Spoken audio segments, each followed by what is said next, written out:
Hi, I'm Danielle Cricks. I'm the Education Coordinator at the RAS. We're so excited to have Steggles on board here for our pilot Google Hangout. We're going to be connecting with classrooms live, and we can't wait to hear the questions that the students have for our expert presenters. Hi, my name is George Rose. I work for Steggles as the Livestock Operations Manager. I'm here today as part of the pairs competitions for the Easter show. Hi, my name's Sheridan Alfirovich. I'm Steggles Veterinary and Welfare Manager. I think it's exciting that you're all here today and that we can help you answer some of your questions about growing your birds. Kerry Pearce is my name. I'm the coordinator of the poultry competition at the Sydney Royal Easter Show. I'm here today to encourage schools that are involved in the Steggles Meat Bird Pairs competition for the 2015 show to get as much important feedback as they possibly can. Wonderful to be coming to you once again from Sydney Olympic Park. Audience is out there, of course, and the reason for us getting together is to talk about the Sydney Royal Poultry competition, which I don't know a great deal about, but I know that it's hosted here at Sydney Olympic Park. So what if we start there? Danielle, you might just sort of introduce the competition, what it's all about, and give us a bit of a rundown. Sure. Our poultry coordinator, Kerry Pearce, has been very busy in tracking off all the chicks to the schools, and I'm sure that you've all been busy preparing those chickens, and so we're here today to talk to these experts to see, I guess, what their advice is on what we could be doing to, I guess, enhance their growth and be extra competitive when we get to the carcass stage of the competition. So George, what sort of things do you think the school students need to know that's probably reflective of what happens in the industry? What sort of things they need to know about nutrition and perhaps their environment? They just need to look at the basics. At the end of the day, it's about farming. Yeah. They need to make sure that the birds are consuming the feed, they're drinking water, and there's enough air. Yeah, okay. And so obviously with the kids spread throughout a great geographical area, they're probably using all different types of feed. What do you think are the key features of the feed that they might have? The key features of the feed comes back to the behavior of the bird. I always like to encourage the engagement with the bird. So depends on the particle size. Always go there in the morning, go there in the afternoon. At the end of the day, make sure that the bird is eating the feed and consuming adequate amount of water. Okay. So I've got a question that we actually got online. One of the students has actually emailed in and said that they'd like to know, can you actually feed the crumble the whole growing period, or should you move to increasing the size to like a split pellet and into a full pellet? What should they do there? Ideally, you want to have the small crumble during the first 7 days. Why? Because of the size of the beak. So if the beak cannot eat it, it cannot consume it. So always look at the size of the particle in relation to the size of the beak. That's a guideline. Oh, that's interesting. I might just swap places with you, Sure. George, so that we can see you out there on the screen. Good on you. And just take one step back, if you wouldn't mind, because I think we may have missed, because of our technical issues at the beginning of our call, what you do and where you are in the world, what you do for a living. Tell us a bit about your backgrounds and so on. So I look after the livestock division at a national level. What that actually means I'm responsible to ensure that every single person takes care of the bird. And so you're based at? I'm based at Pendle Hill in Sydney. Okay, and you are too, Sheridan? Yes, there? I am, based in Sydney. So what's your role? My role is as Vet and Welfare Manager of Steggles, so my role is really to look after our flock health and our welfare and make sure that all our birds are happy and healthy, because the two go hand in hand. How do you get from, how does that career progress? How did you get into doing that, and did you need to do a particular course of study? Yes, I'm a vet, graduated from Murdoch in Perth. Was interested in chickens when I was at uni, went and did dogs and cats for a few years and then got back into chickens. So been in chickens for a good few years now and really enjoying it. And what about yourself, George? How did you get sort of interested and into what you're into? I did a PhD on avian embryology, and from there on I jumped into the industry. I was lucky enough to join the industry because it's one of those industries that every single day is totally different. Every day is a different challenge because you're always dealing not just with the bird, but you're also dealing with the people, because it's about counseling and developing those people to ensure that every single day we provide the right environment to the bird to get the full potential. With that as context, I might throw back to you, Danielle, with another question from the... Yep. Now we had another question from another student. They actually said that should they be concerned because and this is probably aimed at Sheridan because it's a bit of a veterinary one. They said my bird's been losing a few feathers around its sort of breast region, and they're worried. Is that a problem, or should they be doing anything in particular? It depends on the way the feathers grow and the feather tracks as well, and so the breast area is probably an area which has less feathers on it than the rest of the body, so it might not necessarily be abnormal. You might want to look and make sure there's no pecking type of cannibalism behaviour, because chickens often do that, and make sure there's no parasites as well, although broilers get less of those than our long-lived birds, but it could just be a normal feather tract development. Okay, alrighty. I guess I've got a question too. When the kids were actually thinking about it ahead of time, they're knowing that it's been some hot days and thinking about what farmers do there, George, they actually obviously have a small shed, and they were thinking, is it okay to put the fan on? What would they do to Absolutely. Yeah? Imagine yourself that you're the chicken. What would you like to do in a hot day? I always like to always put the analogy. So on a hot day, blow air. And also make sure they got enough water. Same as you do on a 40-degree day. And trying to feed the birds either early during the day, when it's a little bit cooler, or during late in the afternoon so they can consume the adequate amount of feed during the day. I heard you talking in that language before, George, when we were chatting before we went to air, about the kind of you've got this approach that's quite simple and effective, and we can sometimes overcomplicate kind of some of these issues. Absolutely. Yeah. At the end of the day, it's about farming, and also it's about engaging with the animal. Like, the best thing that you can do is walk there, have a look at it, and see what the bird is doing. Is it eating? Is it drinking? Is it moving? Okay. So I guess that brings to mind another question that I have here, that one of the students actually asked that I noticed that after the bird has eaten, that it then spends quite a period of time sitting down. Is that like what it should be doing? Yeah, that can be normal broiler behaviour. So often they're meal feeders. They'll get up and they'll fill up their crop and then they'll go and sit down. So sometimes they're more active at different times of the day, but that's quite normal as well, that they sit down a lot of the time. We do the same. I guess it's back to that analogy, isn't it? That they are just another living organism, and if you eat, what you like to do is just do a siesta. They just like to relax. Okay. I'm then having another question that they've actually they've identified, and I guess it builds on what we're talking about, their behaviour. Some of the one of the school students said that they've actually got an outside run connected to their pen, and they're wondering whether that would be a good or a bad thing. They think it's nice for the animal to get outside, but they're thinking, would that be maybe a problem? Could it be too cold for them? What would they be observing, do you think? How would they know? The behaviour again. Yeah? If the bird feels cold, they're going to huddle together.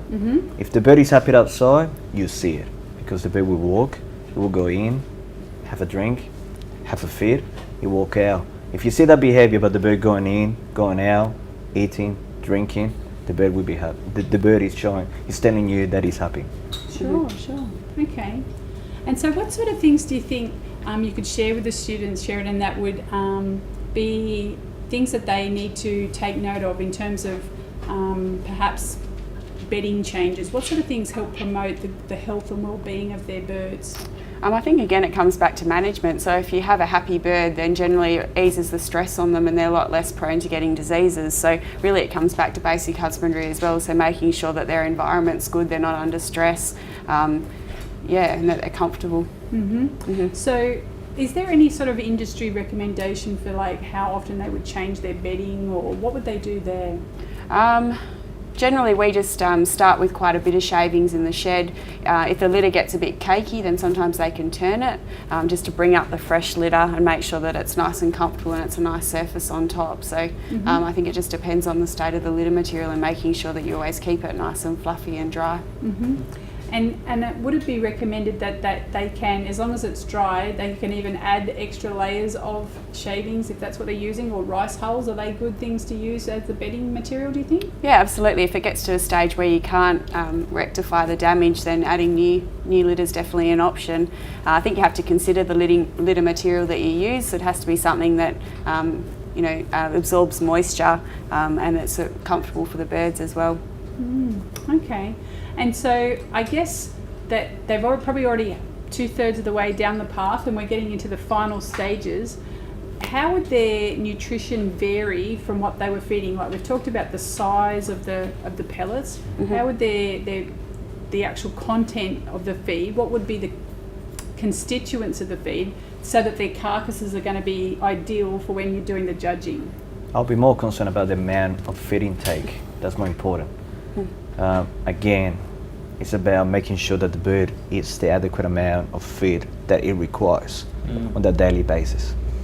Okay, and so you mentioned earlier about that they are probably going to be fed morning and night, but I guess, is that meaning that the feed's topped up then, but the feed's still available all day long? Make sure that the feed is fresh. Don't leave the feed there for over 48 hours. Make sure that you change it, make fresh feed, make it attractive to the bird. Ah, okay. Because if there's any change of texture, smell, the bird is not going to eat it. Make sure it is fresh. So is that right then, that, am I hearing that if they haven't eaten their feed that we need to investigate? Absolutely. Maybe, yeah? So there might be something wrong, just literally that it got a bit soggy? Absolutely, soggy or moldy, just again. Yeah. Or the bird's not comfortable, because usually they'll eat when they're comfortable. Yeah. Okay. Absolutely. So they're all good indicators. So once again, it's about observation, yeah? Engaging with the animal. Sure. Do you think, I know that the from talking to Kerry, our illustrious poultry coordinator, that the kids document and keep a diary of all the things they do.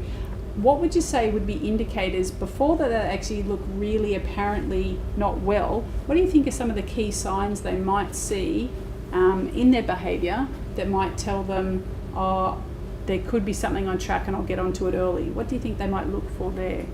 It's usually quite subtle with birds because they're a prey species. Really, they're quite sick by the time they display signs of being sick. So I think measuring their feed and water intake is probably a good place to start, and that's probably the most sensitive indicator of an early issue. Once they get to the stage where they've got ruffled feathers or they're inactive or they're sitting down, really indicates that you've probably got quite a serious health issue. Okay. I'm going to just have another look at another question that we've got here. So if they're actually eating, I guess most of the schools have gone and sourced their own feed from different places. Is there a higher energy component in the feed in those last few weeks? Is that how they would get their final growth for the end, or how does that work? Should they be concerned with adding extras? I know everyone wants to give them a few tidbits. I'm sure they were even talking about feeding them vegetable scraps and all sorts of things. What would be your thoughts there? Yeah, I think most of their diet needs to be a balanced diet, and so encouraging them to eat that as the majority of their ration's really important. Like George said before, it's about the composition of it as well, and the nutritionists usually balance it so that it meets all of their requirements through all of those life stages. So I don't think you really need to worry so much about the composition. It's about the intake, making sure that they've got the right amounts at different stages, and just following that. So I'm thinking too that maybe they should hold back. If they're tempted to feed them, little tidbits and treats, that might fill up their tummies and maybe not leave enough room for the nutritionally balanced feed that they really should be eating. Absolutely. Yeah, that's right, yeah. Yeah, okay. So I'm guessing we're going to just have a look and see if we can cross over to another question that's live. We've got a student here that's asking, we've got our chickens all together, but we've got a close idea on the ones that we're going to pick for the final competition. Is there a chance that we should perhaps segregate them and treat them with extra special love and care for the last few weeks? Will that help promote their growth? What do you think? TLC. Can never go wrong. TLC. Insider tip there. Can never go wrong. Yeah? Yeah. Okay. And you did mention earlier, Sheridan, about the whole pecking order thing. What do they do with problems like that if there is some issues with pecking order? They do set up a bit of a hierarchy, and that's set up quite early. So there's not really too much that you can do to change it once it's set up. So yeah, I wouldn't say that there's a lot that they could do to change that.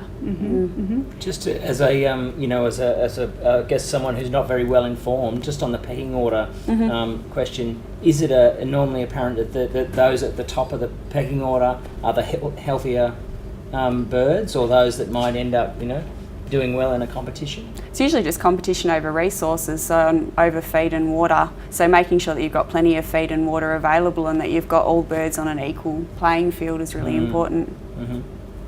So I guess that might then lead to container size. If the container's not big enough to service the number of animals, can that pose an issue? Absolutely. Yeah, absolutely. Yeah, feed space and drinker space is really important. So would that be then that as the birds grow, they might need to offer more containers so there's enough literally room for their bodies? And a clear indication could be the uniformity of the flock of the birds. So the more uniform they are, it gives an indication that each bird is getting the adequate amount of feed that it requires on a daily basis. And what would be the bird that's perhaps at the lowest end of the pecking order, if it's not really getting access to the feed, what sort of behaviour would we see there, do you think, in terms of at feed time? How would that present itself, do you think, Sheridan? I don't know if you'd necessarily notice those behavioural signs, but I think you'll notice it in your growth rate. So you'll have, as George said, an issue with flock uniformity, as if you'll have some big birds and some small birds, which might be an indication that it's just not eating as well as the rest of the flock. And I'm thinking about the feed containers again. Should they be on the ground, or how should they be set up? Make it as accessible as possible. Accessible. Yeah, they need to be the right height. Yeah. So does that need to vary, that height, as they grow, do you think? If they're consuming the daily feed, again, it's about engaging, just about looking at your birds, looking at the behavior, and see if the birds are accessing the feed that they require, and making that decision. Sure. So perhaps would it be as they grow a bit, they might put maybe a half paver or a brick or something under their feeder to lift the height? Would that be a good thing for them? I know that in commercial, what do they do there, George? We lift it. Yeah. But also, again, it is based on feed consumption. Because You if the don't want a lot bird, of wastage as well, the bird needs to reach for the feed. So it's about, again, our farmers every day, they walk in during the morning, walk out during the late in the afternoon to ensure that the feed is available at all times. So I guess what I'm hearing too is that, like you've talked about inspection, so that's paramount, that you need to have consistent. It's crucial. Crucial. Yeah, multiple times a day. Yep. Yeah. Okay. And then I guess we're talking earlier about lighting. What sort of lighting and how does that affect feed intake, Sheridan? Well, really in the first week you want quite a high intensity light, so quite a bright light, and that really stimulates them to get up and to eat and to be active. You really need that feed consumption in the first week, because that's really going to help determine your growth rate for the rest of the life of the flock. So bright light, perhaps a bit longer duration while the birds are younger as well, to get them up and get them eating uniformly. And then as they get older, usually we give them quite a long period of sleep as well, just to enable them to rest. Because as I said before, they're usually meal feeders, so they'll eat quite a lot, then they'll go and sit down. So the rest period really helps them, helps their development as well. And I'm thinking of one more question that we had earlier. We have had some predator issues in one of the schools, and I'm sure this is a common problem, particularly those in the rural and bush areas. What sort of measures can they take to help with these predator problems? Making sure that they're confined at night, which is probably when predators are most active. So having a small enclosed area, or keeping them inside during that time, and letting them out during the day when they can monitor them and watch them and make sure that they're not susceptible to injury or to predators. I'm just flicking over the actual competition itself, George. You've been a judge. I have, yeah. More than once? Only once. Only once, okay. And was that last year? Or? That was last year. What was your experience there? What did you observe? Were there any trends? Would you have liked to say across the board, oh look, I'd like to see more of this, or this was a great, Actually, there's just a single word that I can describe it. Actually, it was quite impressive. Because the carcass quality is as good as you see at a commercial level. Is that right? So, well done. So, are you going to be a judge again this year? I'm trying to. So it's becoming quite competitive. Okay. So I need to do some favors to other people so that they can let me in. We'll take that off the. So, what does a judge need to have in terms of skills or experience and? No, it's just a basic understanding of the appearance of the bird. Again, is the bird got enough feathers? Is the composition, the structure of the bird? It's about looking at visual characteristics.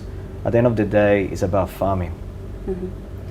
And when the students pick their four that they're going to bring in, what would be your tips on which 4 should they pick? Should they pick the biggest one, and then how does that work? What should be the criteria for them to decide which 4 they pick? It's a combination. It's a combination of the bird that appears to be the healthiest.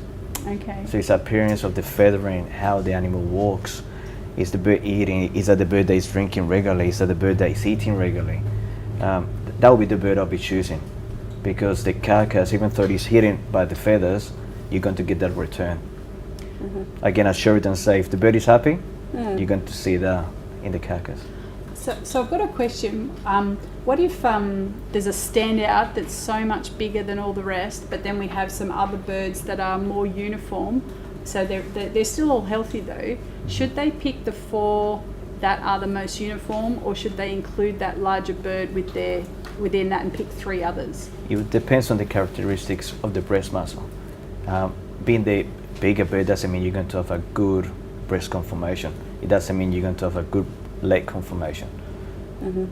Wow, okay. And they're things that they can visually assess? Absolutely. Yeah. Just lift up the bird, have a feel. Yeah, watch it walking. Yeah. Okay, wow. Okay, so there's quite a bit of a science of, once again, we're going back to that observation thing, aren't Absolutely. we? And do you think, is it good for them to do measuring? Is measuring with rulers? Absolutely. Yeah? Absolutely. And also measure the feed intake, a short dimension. Measure how much water they drink. And do people actually do measurements around body parts? Like, do they measure, can they measure like, or their actual muscles at all? Is that possible? We don't do that at a commercial level, but they're more than happy to experiment. Yeah. Again, if you measure it, you know where you are. Yeah. Yeah, I guess it's possible with the smaller numbers that the students have. Well, they could probably just weigh the chickens every day and just see what their growth rate's like as a daily rate of gain. It's probably a good indication of which birds are performing the best in the flock. It's interesting to hear the conversation, because it sounds like actually with these birds it's a very level playing field across schools. I mean, you might have some schools with more resources than other, but what you've been talking about is observation and time spent with the birds and so on, and pretty much any school with students could satisfy some of those requirements. Absolutely. If they're willing to put in the time. Yeah. Absolutely. And so if we've got any schools watching us that have not yet participated but are thinking of it maybe for the following year, and they're thinking of setting up their pen areas, and they've got to go to their principal and ask for a few dollars to do it, what would be some key features of a shed that they might have to build? What do you think they would have as most essential? Just have the right amount of, as Sheridan mentioned, having the correct structure or infrastructure to be able to provide the feed and water. Feed and water is crucial. And temperature and cleanliness, I think too. Like if you've got nice smooth metal surfaces, it's easy to clean, to wash down, and I think birds that are in hygienic conditions generally perform a lot better as well. So I guess then they've got to make sure they've got water on, so they've got to have some source of water. So if they've got to have and make it easy for the washout if they're ever going to have to clean out that and so maybe they have a bit of a gently sloping floor, so it would aid for drainage when they're doing the washouts. Yeah, absolutely. Yep. Sounds good. Yeah. And I'm thinking too, because they need the brooder, maybe they might want to think about fixture points for their brooder lamps and stuff when they're going to be using those in the first few weeks. Absolutely. Yeah, okay. And I'm thinking too, tell me, the brooder and the lamp, is it good to keep them in a sort of very small area at first, and then they should have provision for the larger area once the animals are growing? I think probably what you want to do is to keep it fairly central, so it gives them a choice. They can sort of move in and then move out. So you want to have different temperature zones that the birds can choose depending on what their comfort's like. And I guess that allows for changes day and night, doesn't it, between cooler temperatures, and they can... Yeah, that's right. You don't want them too hot or too cold, so I think giving them an option is a good way to go. And thinking back to our predator problem, should they bury the wire into the ground so that the foxes can't dig under? Would that help prevent the... Yeah, absolutely, yeah. Excellent. So we've got plenty of things to think about. I guess we're hoping that you've learnt some different tips today, and we're going to have this clip hosted on YouTube, and you'll be able to receive the link from your teacher in the next 2 days. Well, thank you, Sheridan and George, for joining us. it's a real pleasure actually to have industry meeting students where they're at, and no doubt we'll get some more questions generated by this. There might be some. You might be a celebrity now, George, at the Royal Sydney Royal. So if people shout, "Oh, hi, George," no special favours for judging. But anyway, you've seen him here first, and Sheridan's not going to be able to be at this particular one, but you're involved in judging yourself, Sheridan, at other shows and so on? Or? No, I haven't been before, so yeah, I was really looking forward to this experience, but unfortunately I can't attend. But yeah, George is more than capable of filling that position, so be good, fantastic. We really appreciate your expertise and the time that you've given, and look forward to maybe doing this a little bit more to provide this behind the scenes access for students and teachers wanting to know more about the competition and the industry and so on, so that they can partner with you in best practice. And don't be surprised if you get some questions flooding through. We'll try and be the gateway for that, but we might get you to maybe answer some of those, and we'll post them back up online after this session. So thank you very much, and thanks to Steggles for the support of the competition, and we'll hopefully be seeing you more and more in this kind of format of a kind of an informal chat about some some great aspects of the Sydney Royal, and so we'll sign off. Thank you. Thank you.